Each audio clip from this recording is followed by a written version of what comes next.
చిట్టి గుండెకు గట్టి భరోసా. ప్యూర్ లిటిల్ హార్ట్స్ ఫౌండేషన్ లక్ష్యం అదే.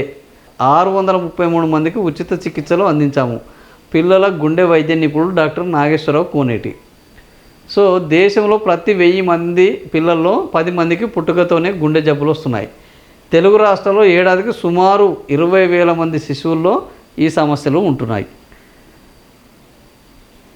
సరైన సమయంలో తగిన చికిత్స అందించకపోతే వీరిలో సుమారు 90% మంది చిన్నారులు తమ మొదటి పుట్టినరోజు కూడా జరుపుకోలేని పరిస్థితి ఏర్పడుతుందని రెయిన్బో చిల్డ్రన్ హార్ట్ ఇన్స్టిట్యూట్లో పిల్లల గుండె వైద్య నిపుణుడు డాక్టర్ నాగేశ్వరరావు కోనేటి తెలిపారు. ఆర్థిక ఇబ్బందుల కారణంగా చాలామంది తమ పిల్లలకు చికిత్స అందించడం లేదని, ఆడపిల్లల విషయంలో మరింత అన్యాయం జరుగుతుందని ఆవేదన వ్యక్తం చేశారు.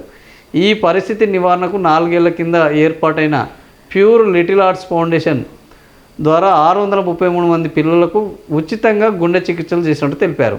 చికిత్సకు నయం కాని గుండె జబ్బుకు కేవలం 1% మాత్రమే ఉంటాయని, తల్లిదండ్రులకు నిరాశ గురి కావాల్సిన అవసరం లేదని ధైర్యం చెబుతున్నారు.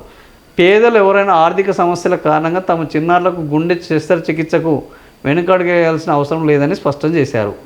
గుండెలో రంధ్రాలు ఉన్న చిన్నారులకు తగిన చికిత్స అందిస్తే వారు క్రీడలు ఏ వృత్తిలోనైనా రాణించగలరని, పథకాలు సాధించగలరని భరోసా ఇస్తున్నారు. సో ఇది రాష్ట్రంలో ఉన్న పరిస్థితి. ముఖ్యమంత్రి రేవంత్ రెడ్డి కానీ, వైద్య శాఖ కానీ దృష్టి పెట్టాల్సింది ఇది. 20,000 మంది గుండె జబ్బులతోటి పుడుతున్నారు ఏటా. ఒక్క సంవత్సరంలోనే 20,000 మంది. సో ఇలా 90% మందికి ఆపరేషన్ చేస్తే వాళ్ళు బతుకుతారు. ఆపరేషన్ చేయకపోతే 90% మంది మొదటి పుట్టినరోజు కూడా చేసుకోకుండా చనిపోతారు. సో గతంలో కూడా దీనికి లిటిల్ హార్ట్స్ ఫౌండేషన్ అని ఉండే. 2005లోనే లిటిల్ హార్ట్స్ ఫౌండేషను ఇలా గుండె రంధ్రాలు ఉన్న వాళ్లకు, చిన్నపిల్లల కోసము అప్పుడు మందకృష్ణ మాదిగ ఆధ్వర్యంలో కూడా ఈ లిటిల్ హార్ట్స్ ఫౌండేషన్ కోసము కొన్ని విరాళాలు సేకరించి ఈ లిటిల్ హార్ట్స్ ఫౌండేషన్ ద్వారా నిమ్స్లో, ప్రభుత్వ ఆసుపత్రుల్లో గుండె జబ్బులున్న చిన్నపిల్లలకు ఆపరేషన్లు చేయించే కార్యక్రమం చేపట్టారు.